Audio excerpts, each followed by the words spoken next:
Central Asia, once part of the Soviet Union. It's a region dominated by oil, Islam, and enough radioactive waste to terrify the West. China, Russia, and America are all vying for power here. The countries are strategically vital. And they're all called Stan.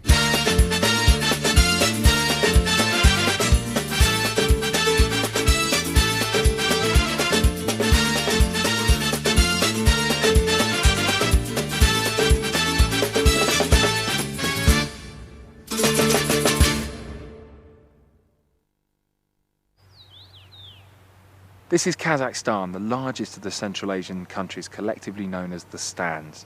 It's not a part of the world that really makes headlines in the West very often, but if all the predictions about this region come true, it soon will.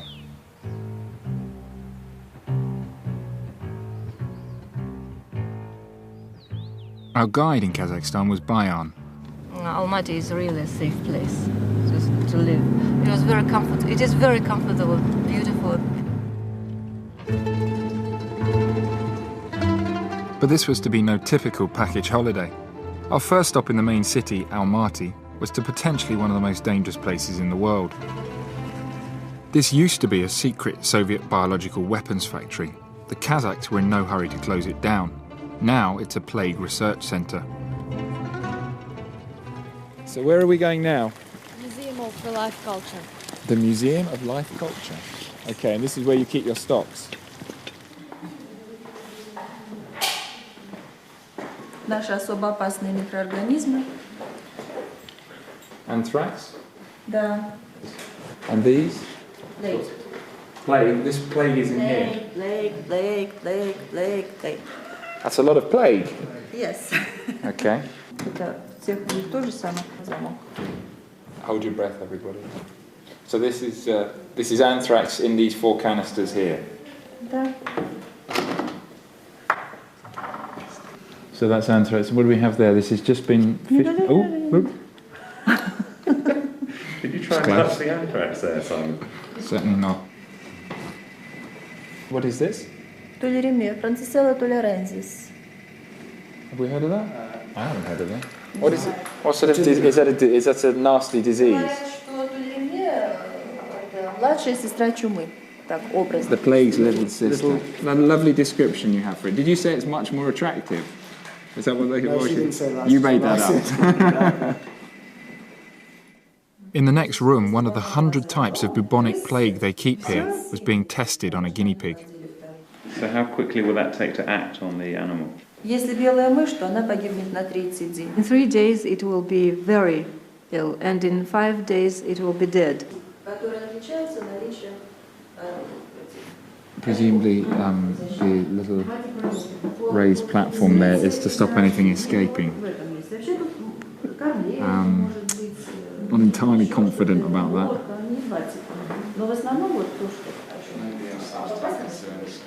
It's extraordinary to think about that. I mean, we're actually not that far from Afghanistan. We're not that far from places where terrorist groups, extremist people linked to Al-Qaeda are living quite relatively openly, and it's quite clear that there's a risk to this type of institute from those sort of individuals. They would love to break in here. They would love to get hold of this stuff. And frankly, the security, although it's been improved, is still pretty lax. Quick guide to play. The director of the institute was the boss here during Soviet times. He didn't exactly reassure us about the security situation.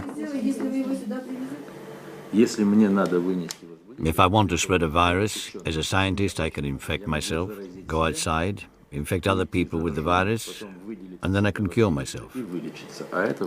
I could do this, if I was paid enough.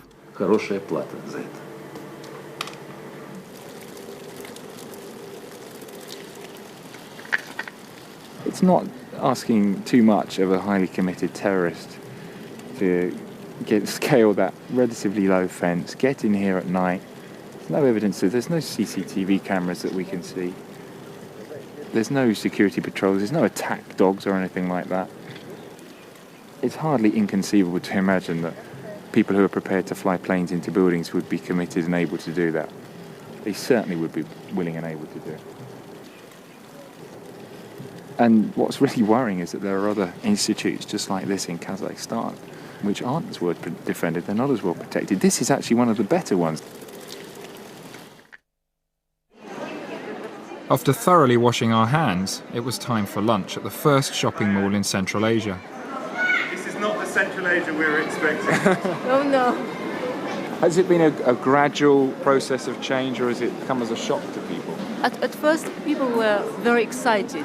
It was like a first love, and we expected something fantastic. Do you think that's what you've got now? Something fantastic?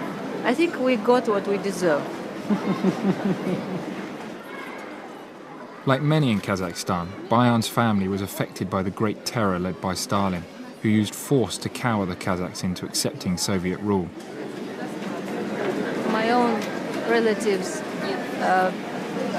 almost all of them were killed in the 20s and in the 30s, like enemies of the Soviet Union. At the age of 5 or 6, my uncles and aunts, they were thrown out of their homes because their parents were put into concentration camps and killed there. Most of your family of that generation then were wiped out? Yes, yes. And, do you have no sort of lasting anger against the Russians for doing that? no. It's not Russia which is to blame. It is politics.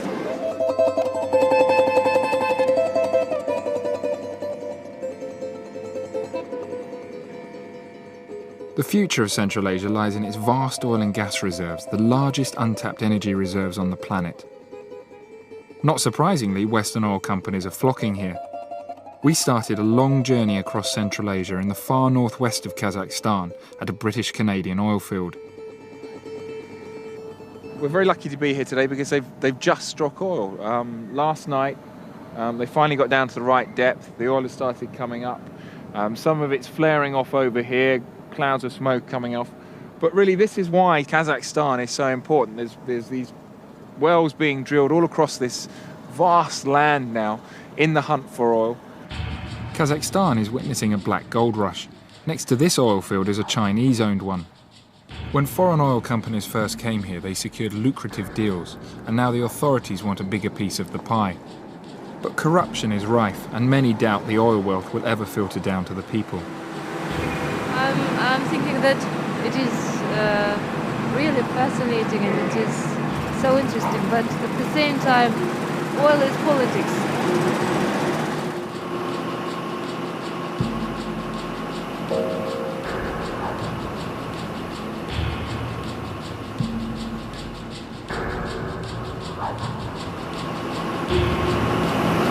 How much further have they got to go before they get down to the oil?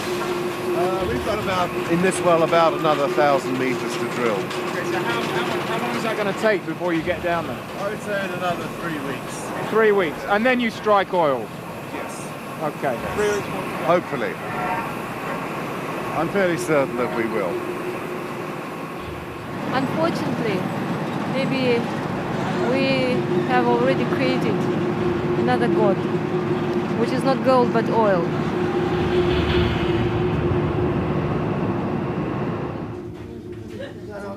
Oh, brilliant. They've just got it stored in sort of plastic bottles. Can I have a look? Can we have a look at this? What is this? This is crude oil.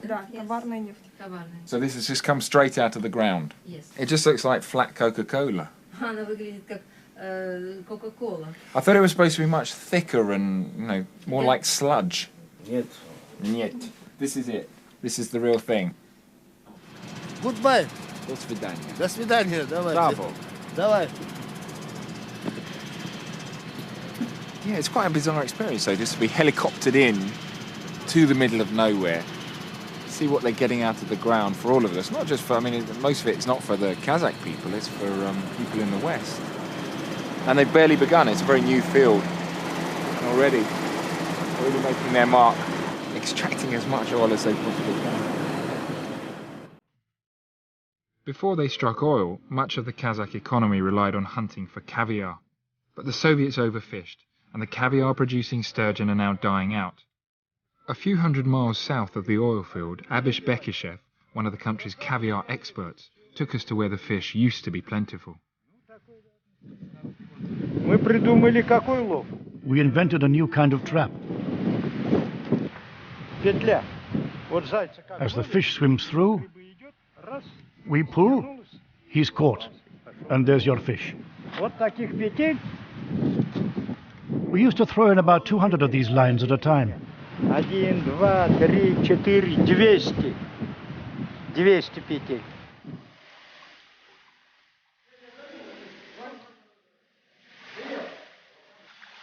These are sea fish. They are 15 years old. We got a lot of caviar from each of them, and that's why we left them here for breeding. They are very good for caviar. Papa, mama.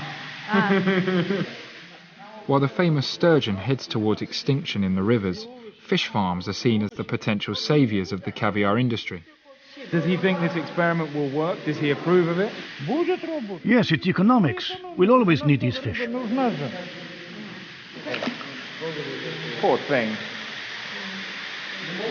Just exists to grow up and then have its insides ripped out. This is caviar, and plenty of it as well. And it's being carved like the Sunday roast.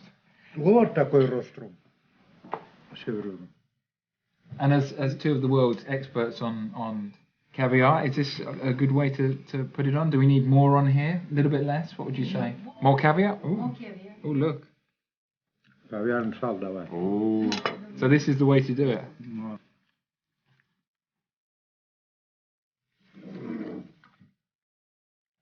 That's delicious. That's really delicious. This is incredible. What is it? Where is the caviar on your bread? Oh, now, okay. 40 лет на рыбе сижу, я вот так кушал. He wasn't putting the caviar on his bread. He said he's had it for more than 40 years and he's had enough of it. So what is just about the last thing you would expect in Kazakhstan?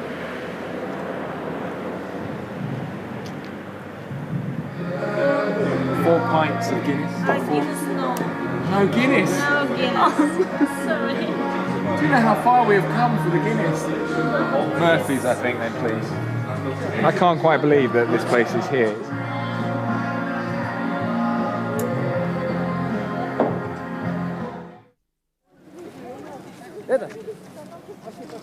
We're going to jump on a train to Aralsk overnight, which should be quite an experience.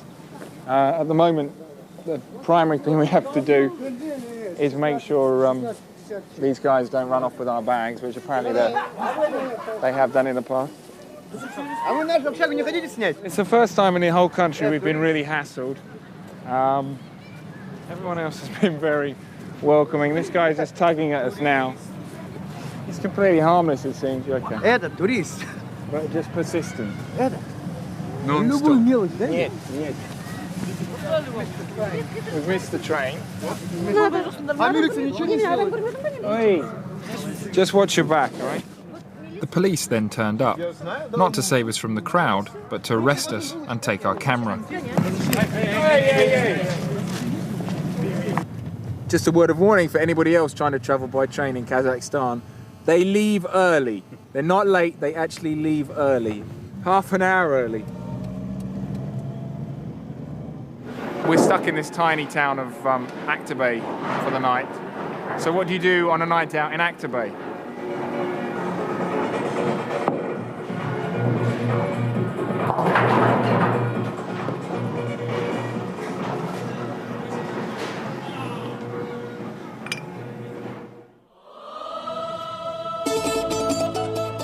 The next day we turned up 2 hours early to make sure we were on the train. До свидания.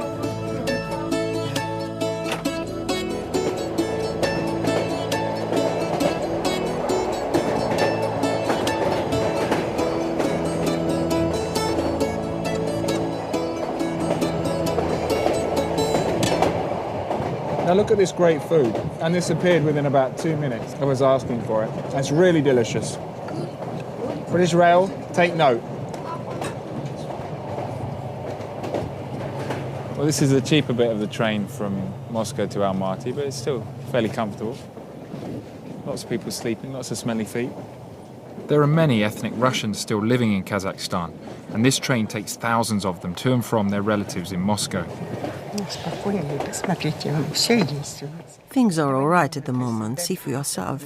We have everything. But immediately after independence, it wasn't like that. There was nothing.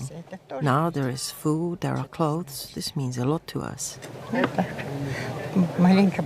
Look, I survived the Second World War. Now that was a difficult time. He asked if we have permission for filmmaking. Once Bayan had shown the policeman our credentials, they were happy to be filmed. Do they ever need to use it on the train? Yeah. Tell them he's an illegal immigrant. Он незаконный иммигрант. Все же. Kazakhstan is the wealthiest of the stans, and the policemen are part of a huge effort to protect the borders from illegal immigrants and drug smuggling. What's your impression of people from the former Soviet Union? There's no difference between us, to be honest. It's particularly in somewhere like Kazakhstan. Everybody wants the same things, don't they? But for years we were told that the Soviet Union was about to invade Britain, was about to invade Europe. This was, and we had a great fear of the East, I think. We had the same impression, but there's nothing terrible about you.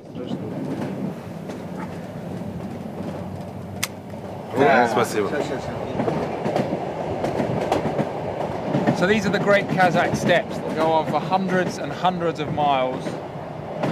We're really starting to get an idea of the size of Kazakhstan now, just the sheer scale of this huge country. It's the size of Western Europe, and yet it only has the population a quarter the size of Britain's. So out here, there's virtually nothing. I mean, there's the odd village, there's some nomads, nomadic tribes, people moving their horses or cattle around, but otherwise, for hundreds and hundreds of miles, there's basically nothing.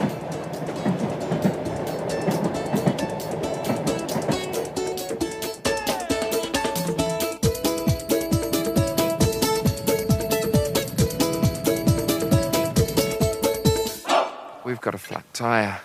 It's 7 in the morning. We're about as far from the AA as it's possible to get.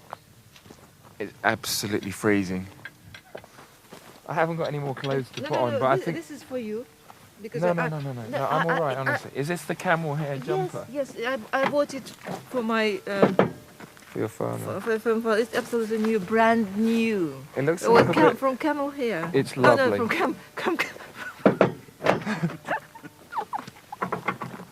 So please, have a look. This is just do you think it will suit me? Yes, You're very... Well,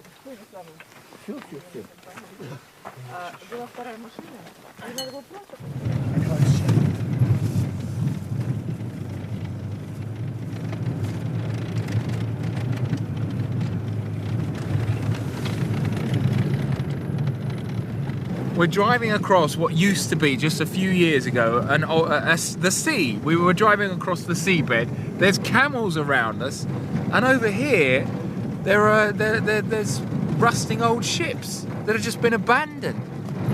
It's absolutely surreal.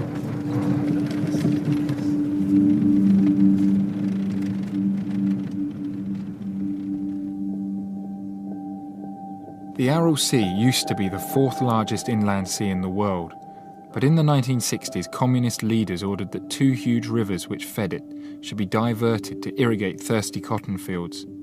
The result was environmental disaster, as the sea shrank to half its size and is now more than 50 miles away.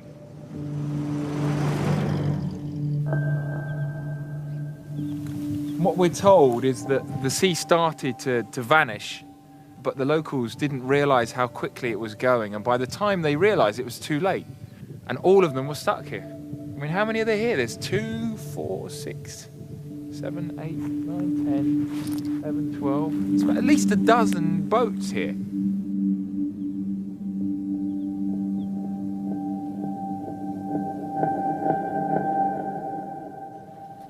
everything is dead. Just like being among ghosts. I remember these ships crossing, and everything was full with life. We came to here from a village which was in the desert. And all of a sudden, there was this enormous sea and ships coming so close to the shore. Unbelievable. As people here believe that water will come back, I hope it will come back.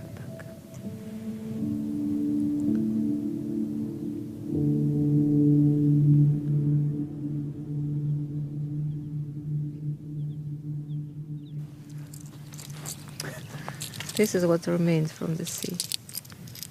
Shells. But aren't they beautiful? Yeah. There's been loads of chemicals pumped into the sea before it was destroyed, before it disappeared. And as the sea has receded, the chemicals have been left in the sand, basically. And during the summers particularly, the most appalling dust storms are whipped up. And the dust blows all over the local village. The people breathe it in. They're suffering terrible chest infections, respiratory problems, cancers, eye infections, you name it, they've got it. And they've been left here just like these boats, and they've just been left here to rot.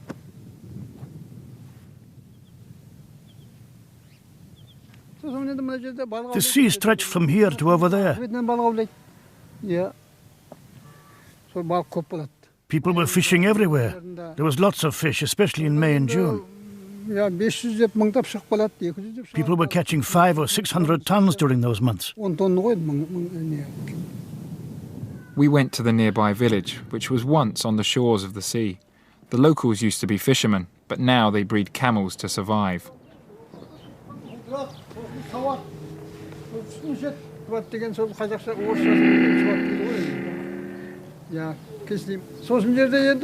We take the wool off them in May and June. That's when we get the wool.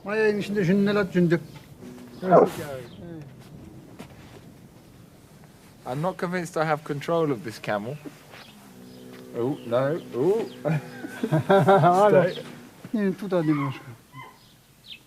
Why have I been left holding the camel? As well as camel wool, they also sell their milk. Simon, this is camel's milk. Okay. It is called shubat.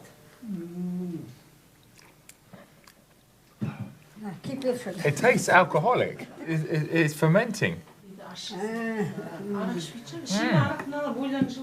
Oh dear. Oh dear, oh dear. A bottle of vodka seems to have appeared. It's 9:40 in the morning. Been up since 5 o'clock. And you know they don't leave the bottle unfinished once it's open. Don't try and escape.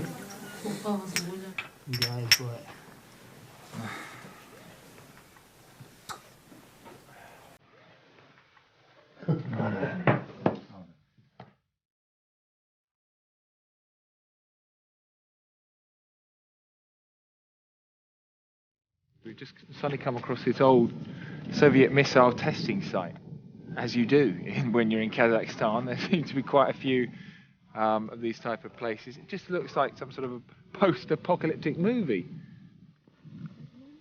And again, another case when the Soviet Empire collapsed. This has just been abandoned. There's some looters working over on the far side there, trying to scavenge whatever they can. But otherwise, it's what you see. It's just absolutely left here, in the middle of nowhere. The site was not destroyed during a missile test, but by scavengers who search for scrap metal to sell.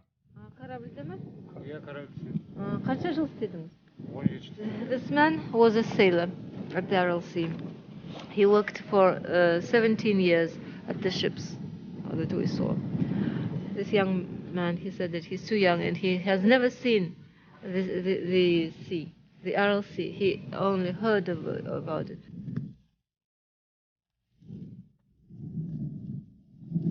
Whoa. Whoa. I don't know what we're on top of here, but we are clearly on top of something. Maybe there's some sort of bunker underneath us.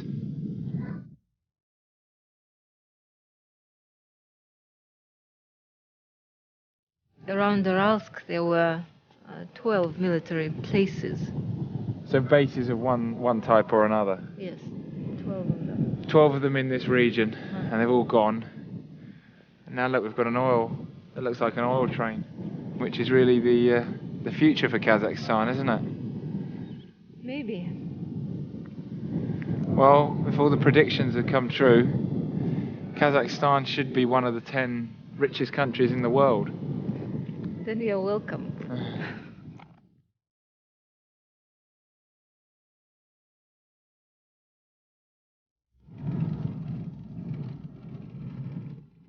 Leaving the missile base, we headed east along the ancient Silk Road to the town where Bayan was brought up.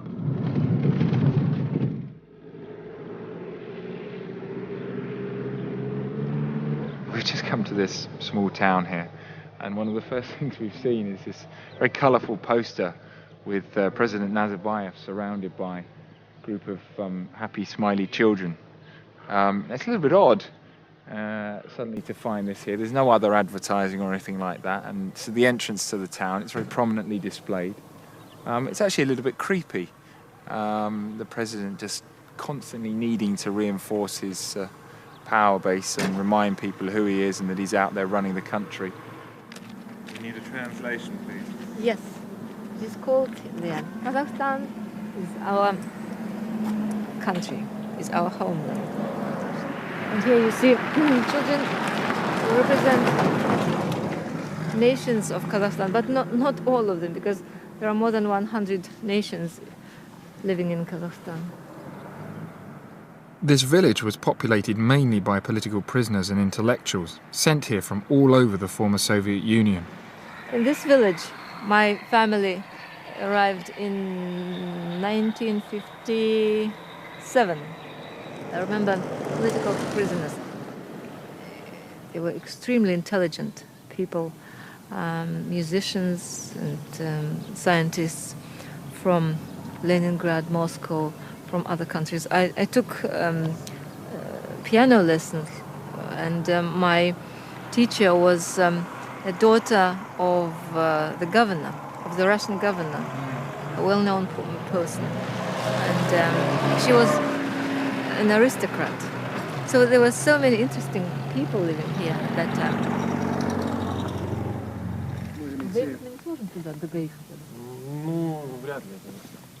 We've suffered our fourth puncture of the day. Third, but this time we haven't got another spare, and we're in a spot of trouble. Okay, they're stopping, aren't they? Wave dollars, do anything. It's going to be freezing cold in about half an hour when the sun goes down. And we really don't want to be stuck out here. It's getting quite dark now, so we're walking towards a police checkpoint. Maybe the police will help us. Not entirely optimistic, but let's see what happens.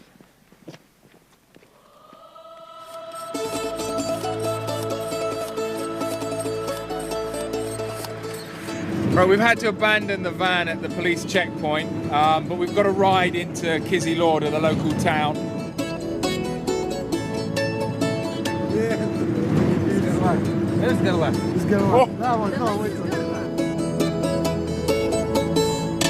Well, it's nearly 2 o'clock in the morning. We finally made it to Kyrgyzstan, but we've got one final treat in store before we go to bed. And it's my great honour to introduce Kazakhstan Beatles.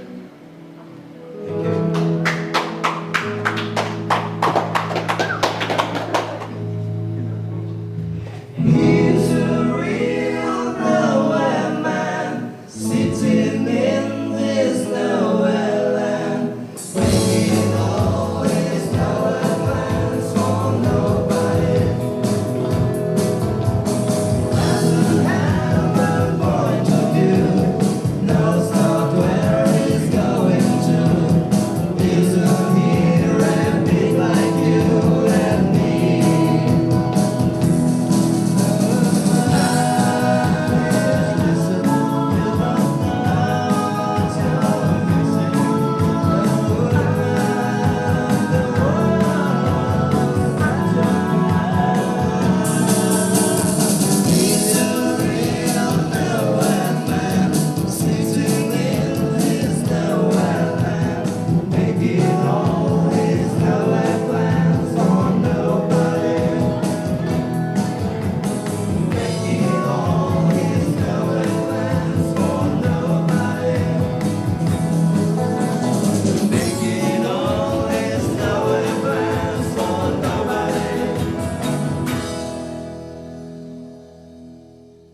С подсрочным переводом на русском языке. I follow the sun, one day you look. When we were little, we used to have to listen to Soviet composers. The first time I heard the Beatles, my teacher put on one of their records. When I heard it, I thought, wow, does this sort of music really exist? It turned everything upside down. And then that's all I played.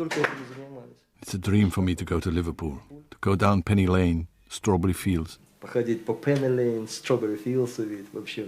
We'd love to see it all with our own eyes, to feel it and, of course, to play there. That's our dream. It hasn't come true yet, but we hope it will.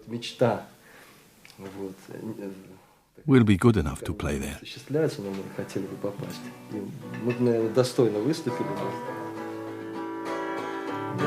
boy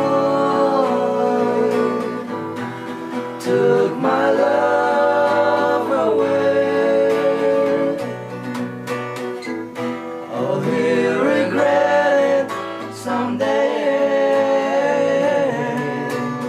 This boy wants you back again.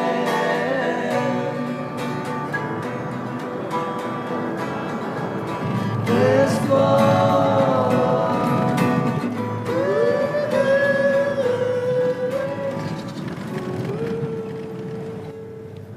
What do you mean, where are we? How on earth am I supposed to know?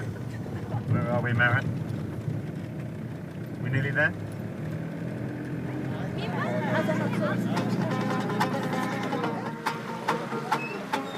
I get it.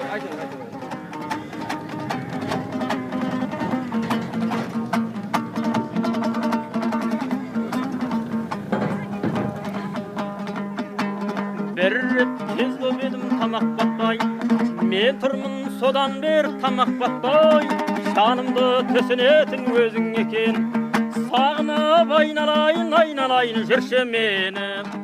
We'd been invited to a local village to see a traditional baby naming ceremony.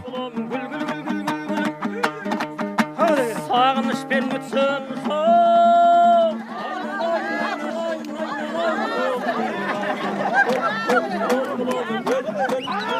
But the real attraction here was the cock-par contest, where the headless corpse of a goat or sheep is fought over by two teams from the village.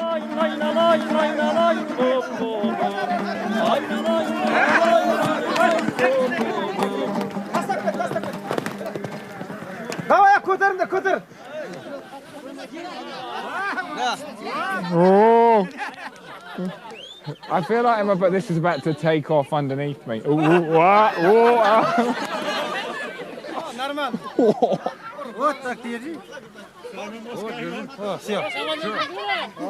I seem to have a sheet. Oh!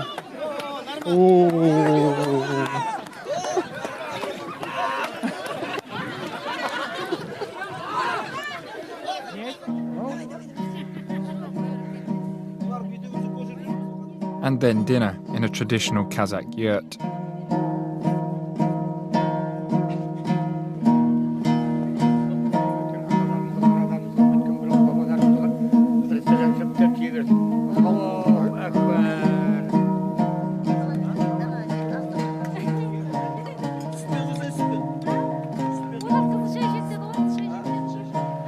This part of meat is given to the most honored guests. We call it jambas. Jambas. It's for you. I've got this.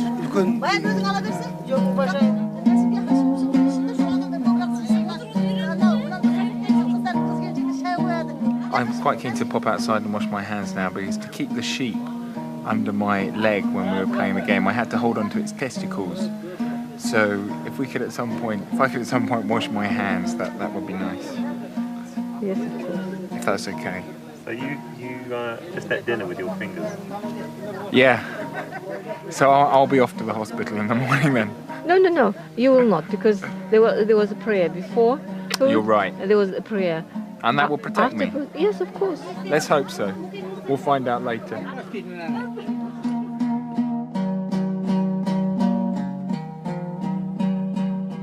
Next stop on our tour was the ancient Silk Road town of Turkestan. Despite being 80% Muslim, Kazakhstan remains a secular state, And even at this holiest of sites, there were as many women in modern dress as there were in traditional Islamic clothes. You don't really feel that Kazakhstan has committed itself to a particular religion overwhelmingly. It's an incredibly tolerant society from what we've seen anyway. There's churches, there's mosques, there's Buddhist temples, and everyone seems to coexist very happily.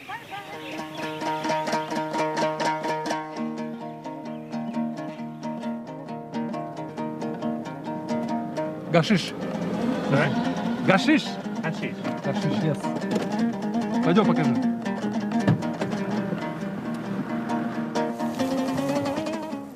In the summer months here, marijuana grows like weeds everywhere. Well, we've only been here a few minutes and we've gathered a small bunch of these vicious weeds, obviously just for research purposes. But you can see, I mean, it's growing everywhere around, all along the side, both sides of the road. I mean, imagine if this was growing in Europe. Nobody would ever get any work done.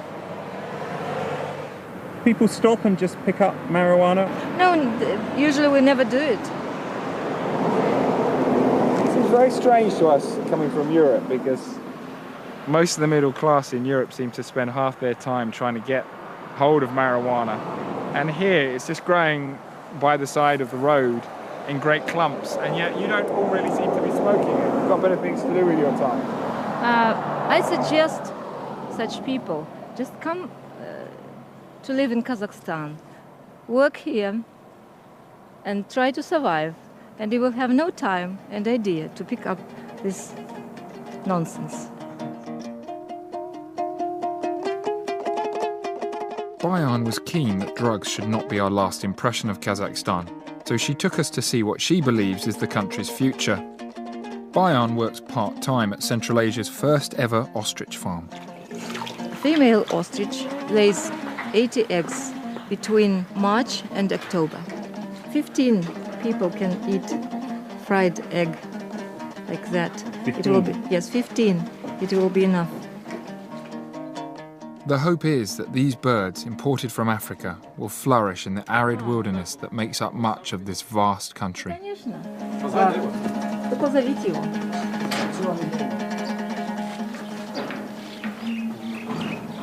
5 minutes later, there was just skin and bones. Exactly, I was just thinking the same. Oh, hang on, she's saying some sort of Dr. Dolittle thing.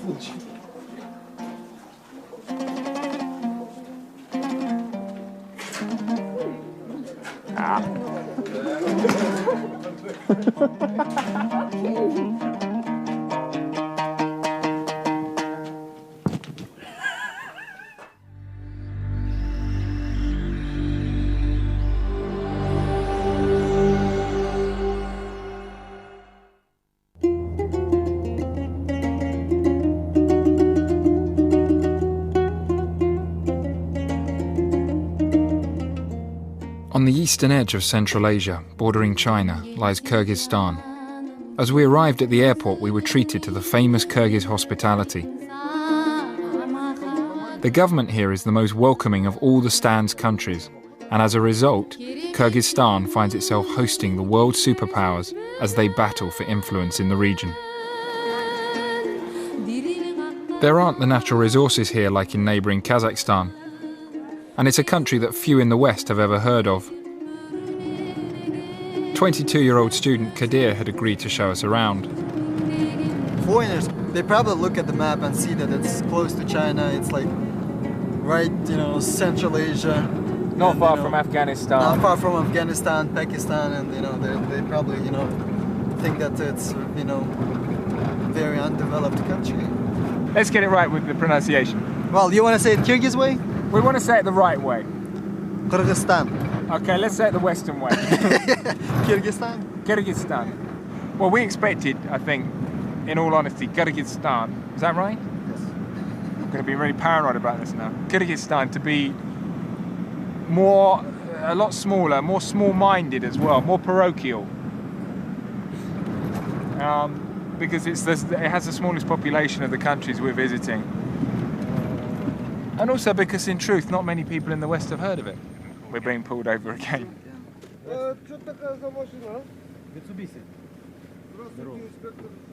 BBC, расход хороший. 10 литров. Он сказал, президента встречаем, да? I think they're expecting the president to go on this road. Yeah. Huh?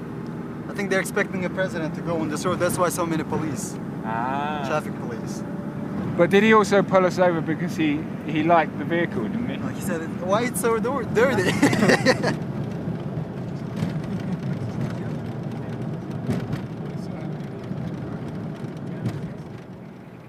So behind me we've got the start of the Fergana Valley, the most densely populated area in Central Asia. It covers 3 of the countries we're visiting on this journey. It's also home to a number of Al-Qaeda operatives who escaped from Afghanistan with the fall of the Taliban. Also in the valley we have a growing number of Islamic extremist groups starting to emerge, and they're causing a lot of concern for the West.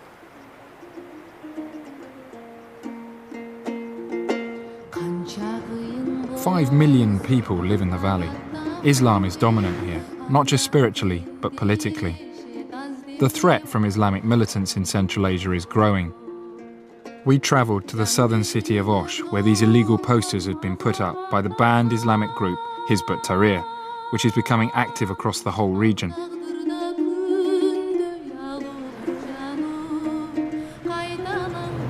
What does this say? Don't be a slave to godless atheist governors. You know, eliminate them and build your own caliphate. So this is calling for the establishment of one Islamic state in Central Asia. Right. And what does this one say? Again, you know, down with the governors, faithless, atheists. Getting nervous? Me? Yeah. A little bit. Because I only saw this in reports, like news reports, or, you know, I would call, you know, when I was doing stories, I would just call and they would give me numbers like this many leaflets were collected, this many. But now I see them here for real. And what do you think when you see them up there? I think it's pretty sad, to be honest. Why?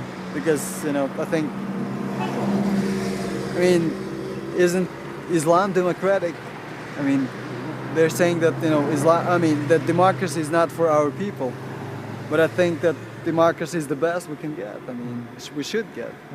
So, and I believe that Islam could also be, you know, any Islamic country could also be democratic if they wish. A meeting had been arranged with one of those responsible for the leaflets that were appearing throughout the city.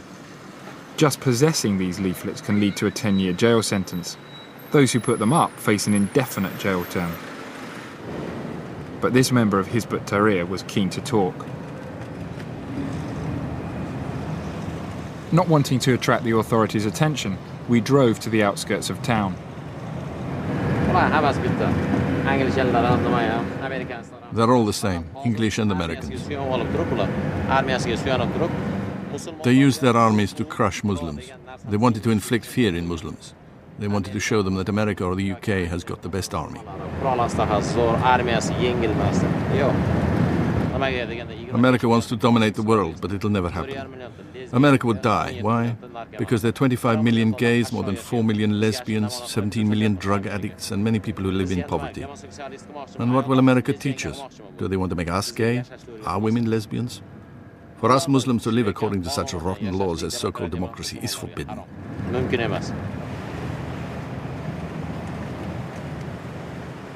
Our only weapon is ideas. You saw our leaflets. Our ideas are much stronger than the atomic bomb.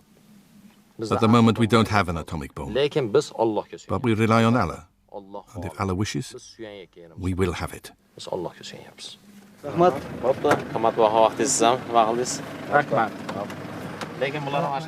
3 times during our talk he said he wanted to martyr himself against the West, making Kadir nervous that he was about to blow himself up in our van. What was he saying? He was like, he said that they're still enemies, pointing at you. He had that blind hatred and total lack of understanding or lack of information about the West. Just sees all the West as one people. He sees it black and white, pretty much. Yeah. We've got some of his leaflets that he forced on us. Can you just... which we're going to destroy. Destroy, yeah. Because if we're caught with them, It's yeah, you will be charged with inciting religious and ethnic hatred. Yeah, we would be in serious trouble. Well, hang on. If we do it this way, we risk scattering the bits. Let's just do it. We'll put it in a bowl.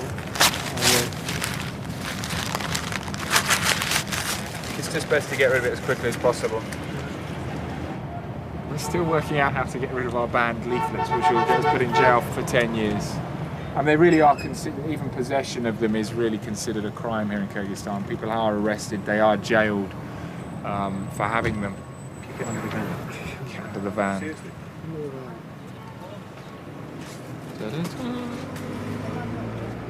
Yeah.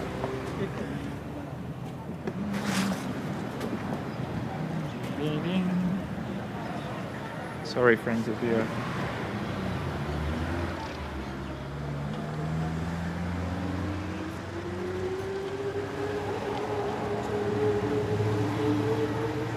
Everywhere we go in Central Asia, Titanic towels, Titanic mugs, Titanic chocolate. It's quite frightening.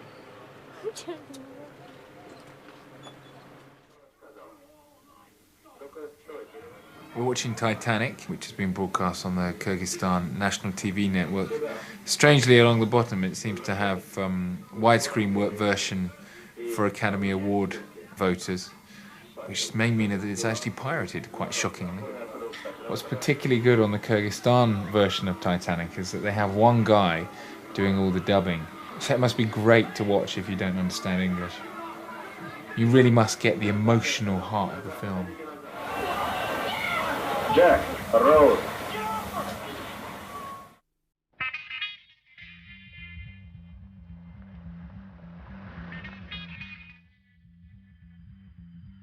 Another American import is this huge US-led coalition base just outside the capital, Bishkek.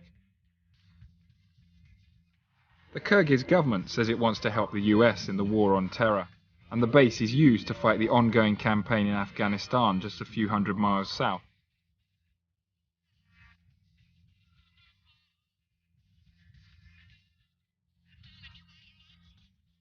Despite the size of the base, the American presence in the country is relatively discreet. The soldiers are confined to the base, where a bit of America is brought to the former Soviet Union.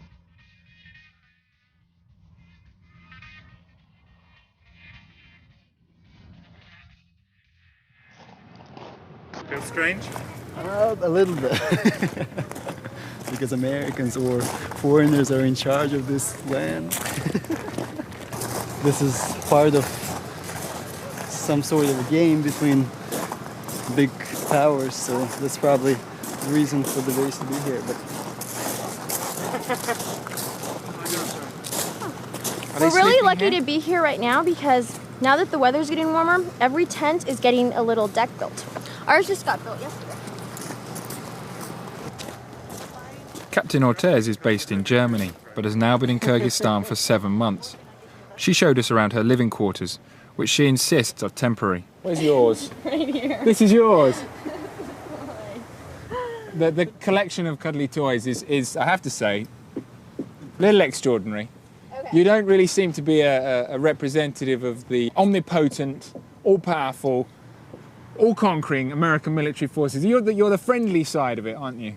One of the things that we do here is we play bingo on Saturday nights. You play bingo? Bingo. Right. And my very first Saturday, I won the stuffed animal.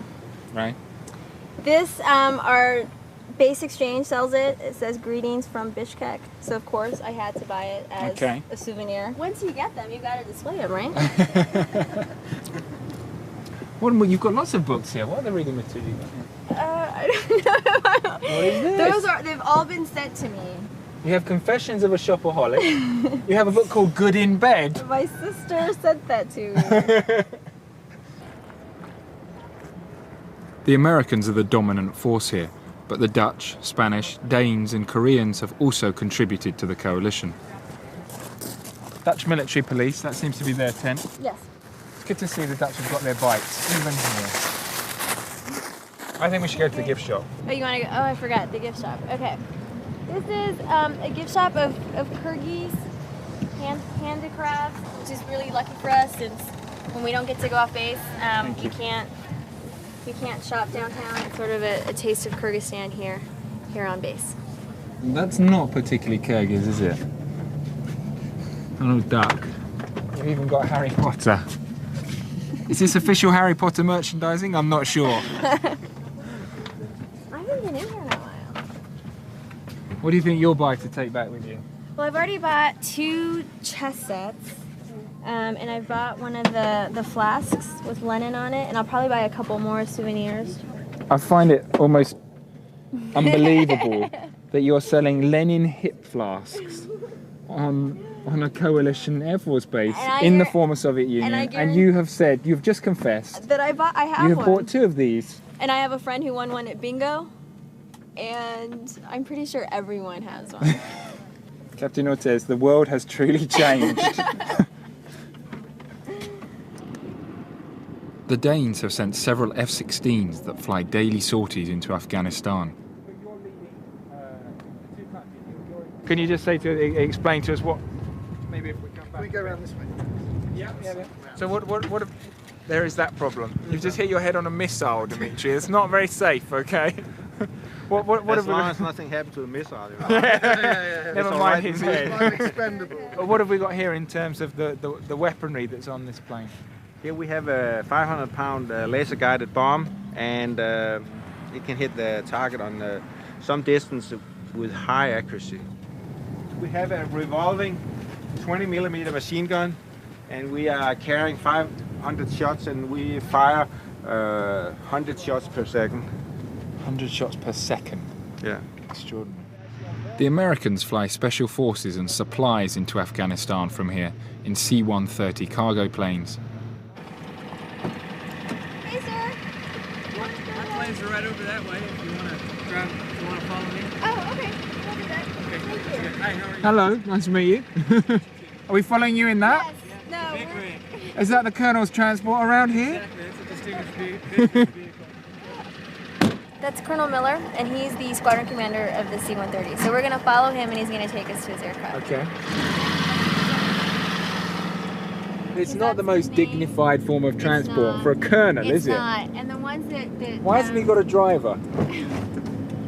We're a deployed location. We're warriors. But this is like a golf cart. Some of them have names on them. So there's one that you'll see driving around the base that has Bob on the back of it. Somebody drives around in a golf cart called Bob. Yes.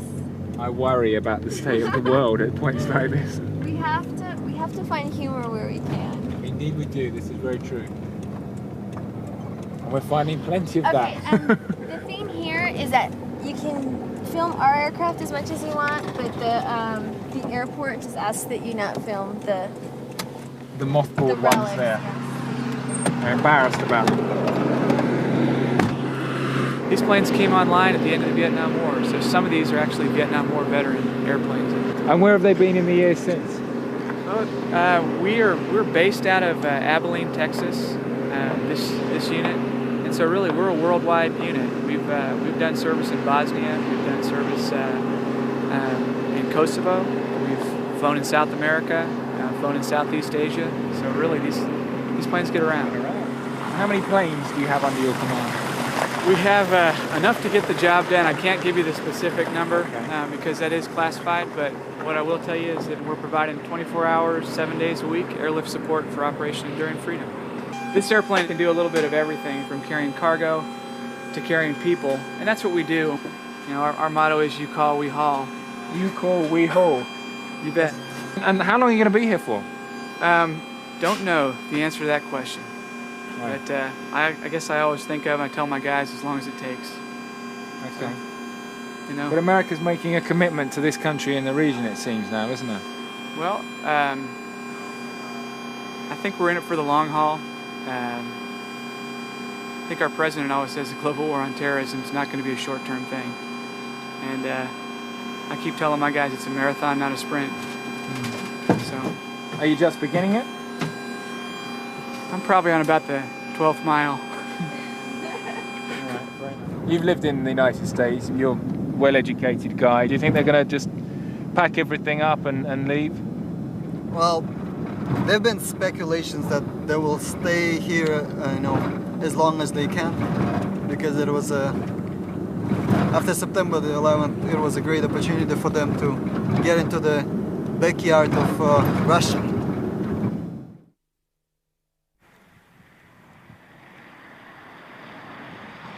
The Soviets left their backyard in a mess. After mining uranium in Kyrgyzstan for their nuclear weapons program, there has been little cleaning up since the Soviet Union collapsed. There's a number of highly radioactive waste dumps and old uranium dumps in this region. The worry, of course, is not only environmental, it's that terrorists or their supporters could get access to these sites, be able to steal some of the material contained in them and use them in a dirty bomb, in a radiological bomb. So we're off now to have a look at a couple of the sites, just to try and assess the security of them and also to assess the condition of them, whether how bad the deterioration is. We are quite worried about the radioactivity or the radiation threat from them, but we've got some equipment with us which we'll be using to keep us safe, which our guide from the government is also going to wear. He doesn't normally have any equipment, he just has to rely, he says, on milk to counter some of the effects of radiation and vodka to forget about it afterwards. So this is Malisu town, the town which has all the radioactive waste sites. So we're going to go and check out one of them. Сейчас мы вот здесь. Вот. Вот он. Нам надо попасть вот. Проедем. If we want to get here, we've got to go past these two radioactive dumps. Пойдет, да? They're all very close to each other. Therefore, it's better just to walk from here.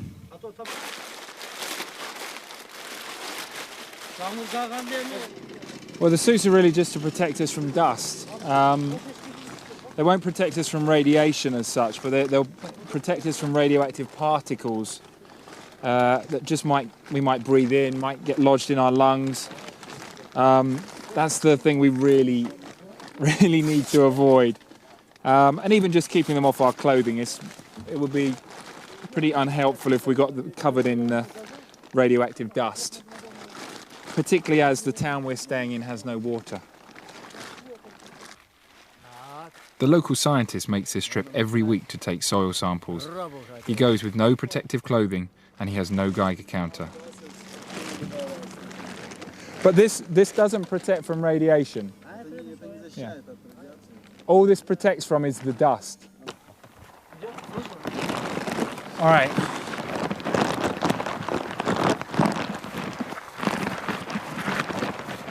This is another of the sites over here. I'm not too worried about this one, it's well buried, the radioactive waste. The one we're interested in is further around the corner. So there's a guy here who's pushing his car right next to the waste dump. Yes, problem.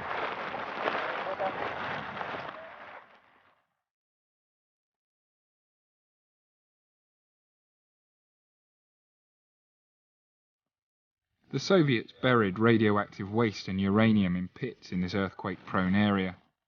Our guide said there were several areas on the pits where radiation levels spiked up to more than 1,000 times normal levels. We tried to avoid them, but nowhere was entirely safe. Okay, we're 0.7, so that's about 7 times normal radiation levels. And we've barely explored this site. This is the first rocks we've got to. It's still going up. But we can see here there's animal droppings, so cattle are allowed to graze here. There's quite a lot of hoof prints everywhere as well.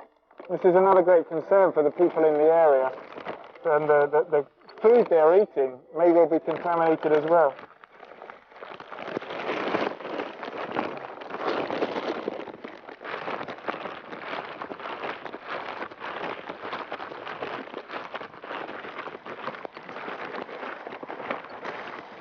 In another field. Well, look at this. We're just passing back through another field. People are already digging this up.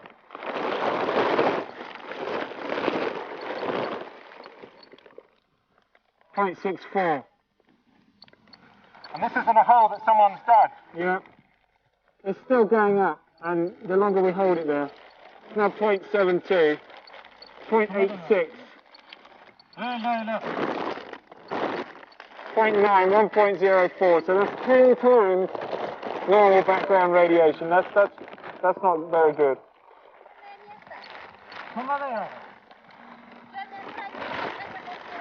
You see, you've got people living right next to a radioactive site. This is 10 times. And this was just from holding it there for a few seconds. 10 times background radiation levels.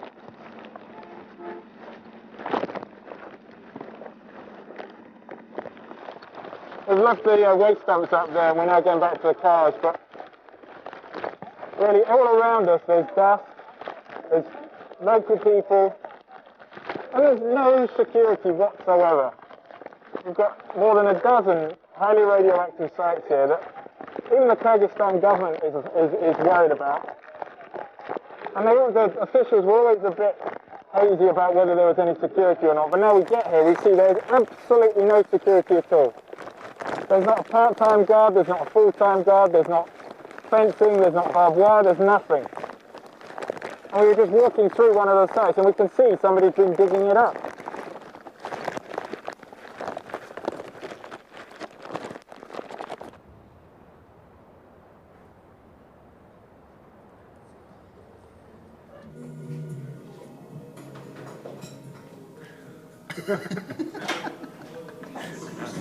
Is there really no water in here? Yeah, there's no water because it's been raining for a few days, and now the river from which Hosh gets its drinking water is dirty. So they're gonna wait for a couple of days for the river for water in the river to get cleaner.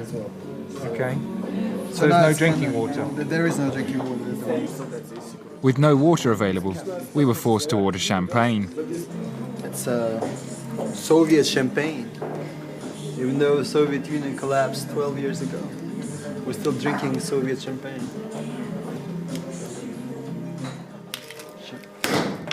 Whoa! I didn't do a thing.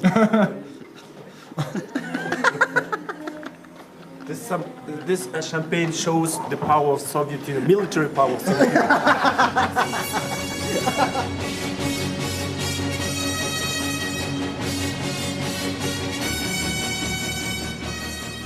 The Kyrgyz army still has the uniforms and discipline of its former Soviet bosses, and a decade after independence, the relationship between the two armed forces has once again become intertwined.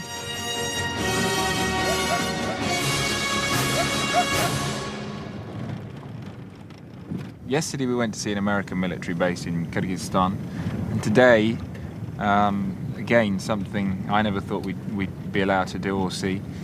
We're here on a Kyrgyz military base that is about to become, it seems, a Russian base, which should make Kyrgyzstan the only country in the world to have an American and a Russian military base on its land.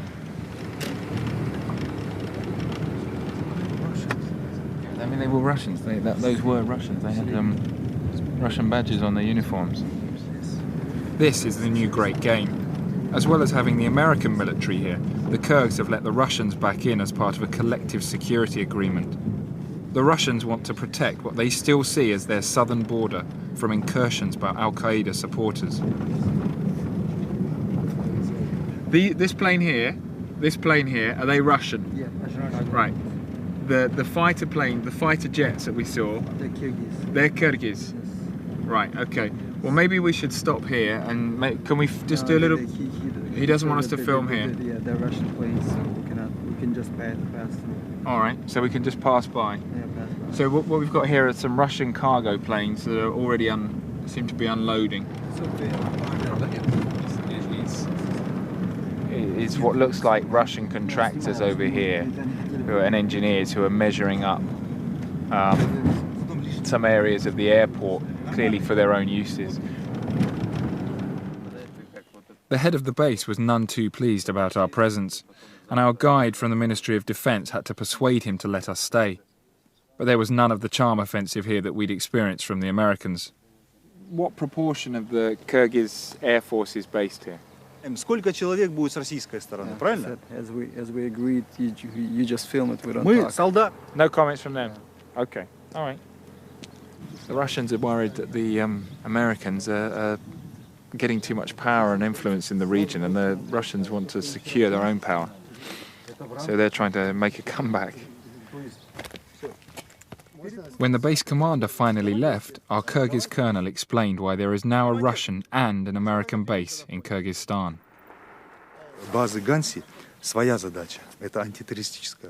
The American base has a clear purpose: to fight terrorism. It's part of the anti-terrorism coalition. But the Russian base is going to secure our southern borders, so Islamic incursions will never happen again.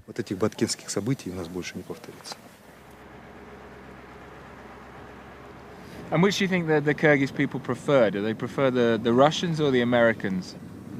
Well, I think Kyrgyz still trust Russians more than Americans. Yeah. But Americans are the ones who pay a lot of money. Like they, use a lot of services. Oh, what is that? Look at that. Look at Yeah, can we stop?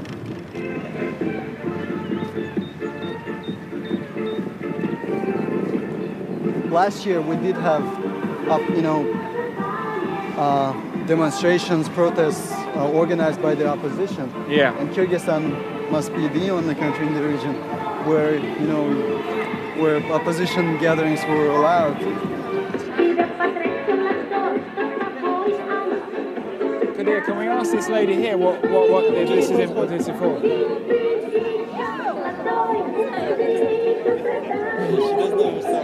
She doesn't know either? Yeah. Okay, what about this girl here? Does she know what it's about? Does anybody know what they're here for?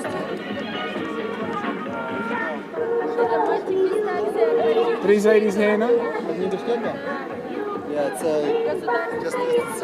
some sort of celebration of the anniversary of Bishkek, 125th. Ah, so it's not a political demonstration at all. It's a celebration of Bishkek's birthday, basically.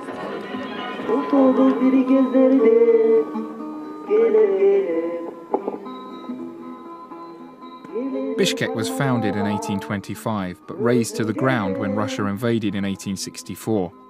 When Bishkek became part of the Soviet Union, its original identity was all but lost when the communists renamed the Kyrgyz capital Frunze. The people of Bishkek have fought hard for their own birthday party.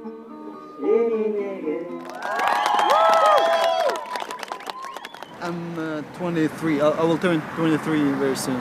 So do you remember the Soviet times at all? Yeah, actually my dad, when I was 10 years old, my dad took me to Moscow. Right. And it was 1990, right, a year before the Soviet Union collapsed. Yeah. And I remember my feelings when I went to Moscow. It was like, oh man, this is my capital. Everywhere in every town you would have streets named after Lenin. There's a trick, for example. You can joke with somebody. You can say, for example, you ask me where I'm from. I say, hey, I'm from Bishkek. And you say, yeah, I'm from Bishkek too. And so oh, all right, where are you from in Bishkek? You say, Lenin Street. Like, okay, because there's definitely one Lenin Street. And then, oh, okay, which school did you go to? You say, Lenin School.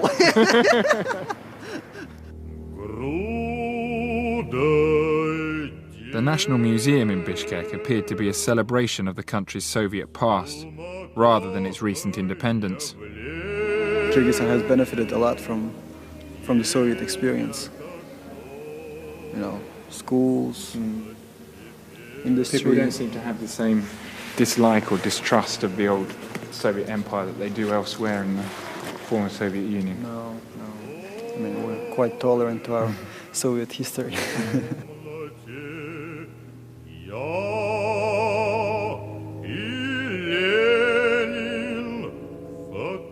Enough to give you nightmares. I'm not really sure. It's not like any sort of Soviet propaganda I've seen, but...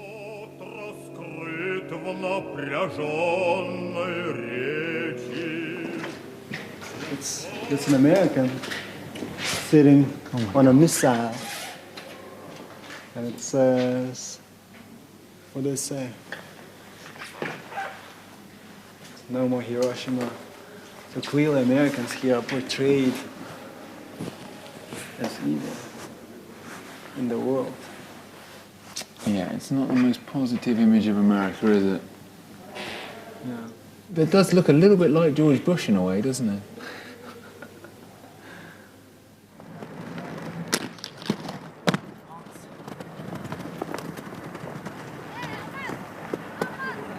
Do you like ganja? Do we like ganja? Ganja.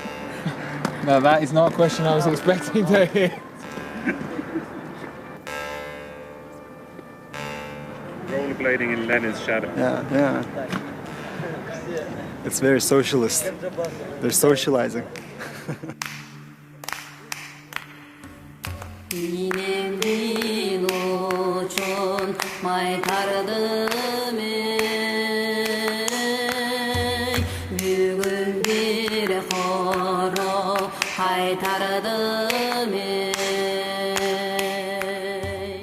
We're at my university, which is called American University in Central Asia. It's a very international university. Is it funded by the Americans? It's funded by State Department. So it's kind of quite a pro-American university. Well, not really. You will meet a lot of students who have very strong anti-American views. The students are Central Asian, but the teachers come from around the world, including America.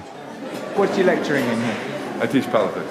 And do you find the students more receptive to education? Far more. They're not jaded Americans whose only interest is getting a degree so they can get a job and buy a car. Wow. The university is in the building that used to be the Communist Party headquarters. Stalin apparently was right there, or some people say was there. I don't know. After we got the building, there was some people who were suggesting that these be painted over, and that was resisted mainly by the Westerners were really up in arms about that, the foreigners. We were then taken to meet some of the international politics students. It's all right to have thoughts about things without checking with other people, right, Nadezhda? Isn't that what you learned in high school in the United States? Jesus Christ. Sometimes. Most of the students here spent a year in the US as part of their course. They would ask about the Soviet Union, about the new Kyrgyzstan, independence. Did they know where Kyrgyzstan was? No. They would call me Russian, actually. Were you offended by that? No. Well, you can't be offended when a person is kind of stupid, you know. And how did your views of America change by the time you'd finished your period of study in the country? Well, the view comes from the movies, from MTV and all that stuff, and from magazines. That was the view of America, the show. They were different than I thought they would be. You know, when they smile to you, but then they turn their back and they kind of... Two-faced. Two-faced, exactly. What do you think about the possibility that this region is now becoming part of a new great game? Recently, the Chinese government gave a lot of money and uniform and cars for policemen. Well, of course, they're going to be used against popular movements and so on.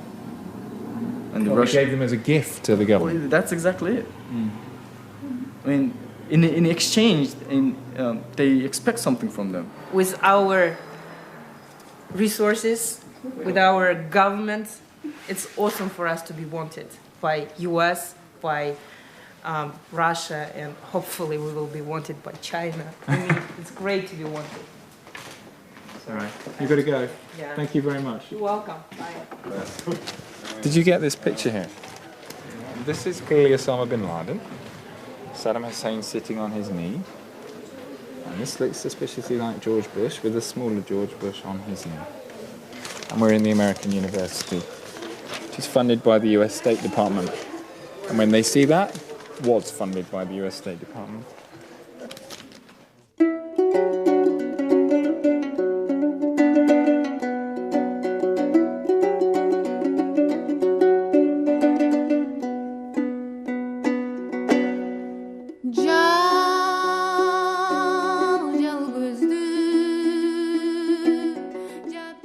The American and Russian armed forces are here because of Kyrgyzstan's strategic position in the region. The Kyrgyz government are hoping they aren't the only foreigners who come here. The country's outstanding beauty should make it popular with holidaymakers, but the tourists aren't coming. It's a glorious day here, the sun's shining. We're at this little beach resort here, which is all ready for hordes of Western tourists to turn up. The lake is absolutely stunning, but I'm glad we're on this side, not the other side, because although the mountains in the distance look fantastic, on that side of the lake there happens to be another of the little presents that the Soviet Union has left Kyrgyzstan, and it's the most radioactive, contaminated waste site in the whole country.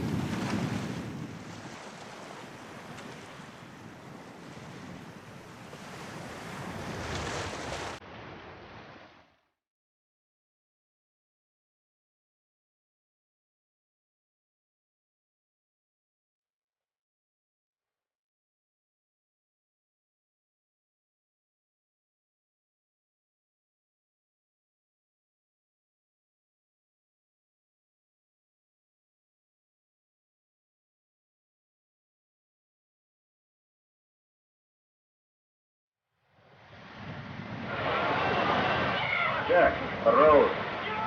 A rose. Jack.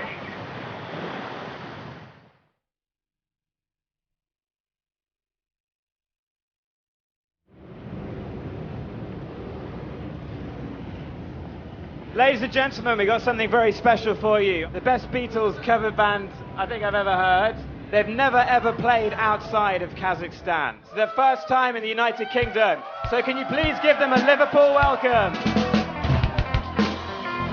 The one and only Kazakhstan Beatles. Baby's good to me, you know, she's happy as can be, you know, she said so. I'm in love with her and I feel fine. Baby says she's mine, you know, she tells me all the time, you know, she said so. I'm in love with her and I feel fine. She's in love with me and I feel fine.